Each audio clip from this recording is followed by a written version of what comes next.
Number 1, घराच्या मुख्य दरवाजाच्या समोर कधीही तुमचं डायनिंग टेबल ठेवू नये. डायनिंग एरिया ठरवताना ही गोष्ट लक्षात ठेवा की तो मुख्य दरवाजाच्या समोर डायरेक्टली दिसू नये. नंबर 2, उत्तर-पूर्व अर्थात ईशान्य दिशेला तुळशीचे रोपटे लावा. नंबर 3, घरातील तिजोरी किंवा पर्स जिथे तुम्ही धन साठवता ती नेहमी दक्षिण दिशेला ठेवावी. नंबर 4, घरातील कपाटे अशी ठेवा की त्याचे दरवाजे उघडताना उत्तर दिशेला उघडावेत.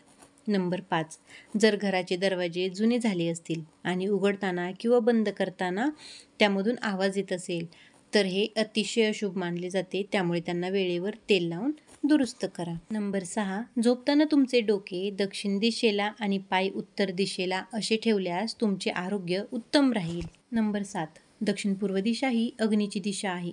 या दिशेत हनुमानजींची मूर्ती स्थापित करू नये. जर घरात या दिशेत हनुमानजींची मूर्ती असेल तर तिला दुसऱ्या योग्य स्थळी हलवा. नंबर 8, घराच्या उत्तर पूर्व दिशेला शक्य तितकी मोकळी जागा ठेवा. या ठिकाणी फारशी बांधकामेही करू नयेत. नंबर 9, बेडरूममध्ये बेड ठेवताना ही गोष्ट लक्षात ठेवा की बेडच्या वरती कोणतीही बीम नसावी. त्याखाली झोपल्याने नकारात्मक ऊर्जा वाढत असते. नंबर 10, विवाहाचे चित्र घरात योग्य ठिकाणी लावा. 11, कार्यक्षमता वाढवण्यासाठी झोपताना आपल्या शेजारी तांब्याच्या भांड्यात पाणी ठेवा. यामुळे सकारात्मक ऊर्जा मिळते. नंबर 12, पूर्व दिशेला कॅलेंडर लावल्याने जीवनात प्रगती होते. कारण पूर्व दिशा ही सूर्यदेवाची दिशा आहे जी वर्षभर ऊर्जेचा स्तोत्र असते. नंबर 13, घराच्या सर्व कोपऱ्यात पुरेशी प्रकाश व्यवस्था असावी. दिवे आणि मेणबत्त्या लावून कोपरे उजळवा. कोणत्याही कोपऱ्यात घाण साचू देऊ नका. नंबर 14, कोणत्याही भिंतीवर नकारात्मक ऊर्जा निर्माण करणारी चित्रे लावू नका. हिरवाई दर्शवणारी चित्रे तुम्ही लावू शकता, ती लाभदायक असतात. नंबर 15, पूजाघर ईशान्य कोपऱ्यात असावे. जर तसे शक्य नसेल तर देवांचे मुख ईशान्य दिशेला करून म्हणजे तोंड त्यांचे ईशान्य दिशेला येईल अशा प्रकारे तुम्ही देव ठेवू शकताय. नंबर 16, मुलांचे शयनकक्ष कधीही उत्तर पश्चिम दिशेला असू नये.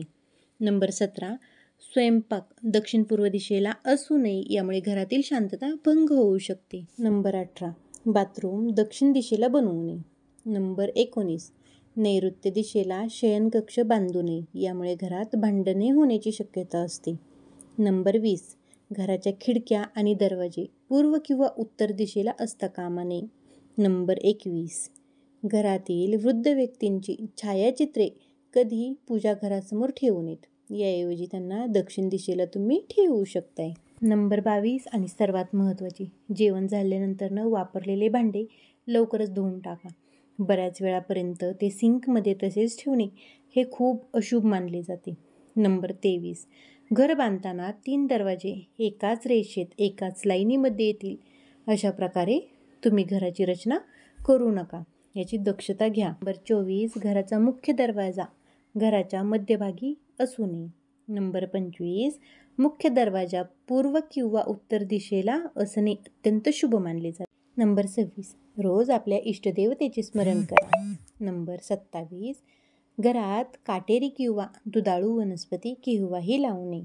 नंबर 28, घराच्या अंगणात नेहमी सुगंधी फुले ज्या फुलांमधून सुगंध येतो अशी फुले त्यांची झाडे तुम्ही आवर्जून लावा. नंबर 29, घराच्या प्रवेशद्वाराजवळ शुभचिन्हे जसे की स्वस्तिक किंवा ओम कुंकवाने नक्की काढावे.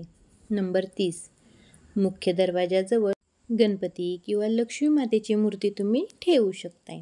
श्रोते हो, वास्तुशास्त्रानुसार घराच्या रचनेत आणि सजावटीत केलेले छोटेसे बदल देखील सकारात्मक ऊर्जा वाढवू शकतात. योग्य दिशानिर्देश, स्वच्छता आणि सकारात्मक चिन्हे यांच्या माध्यमातून आपण घरात सौभाग्य, समृद्धी आणि आनंद आणू शकतो. यामुळे केवळ आर्थिक स्थितीच नाही तर मानसिक आणि शारीरिक आरोग्यही नक्की सुधारेल. हे काही वास्तुशास्त्राचे महत्त्वाचे थोडक्यातले नियम मी तुम्हाला सांगितलेले आहेत. आय होप तुम्हाला व्हिडिओ लक्षात आलेला असणार आहे. जर या गोष्टी तुम्ही फॉलो करत नसाल तर नक्की फॉलो करा.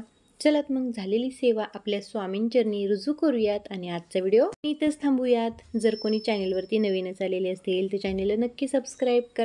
व्हिडिओ आवडला असेल तर व्हिडिओला लाईक करा. चलात मग भेटूयात आपण अशाच नवनवीन व्हिडिओ बरोबर. अवधूत चिंतन. श्री गुरुदेव दत्त. श्री स्वामी समर्थ.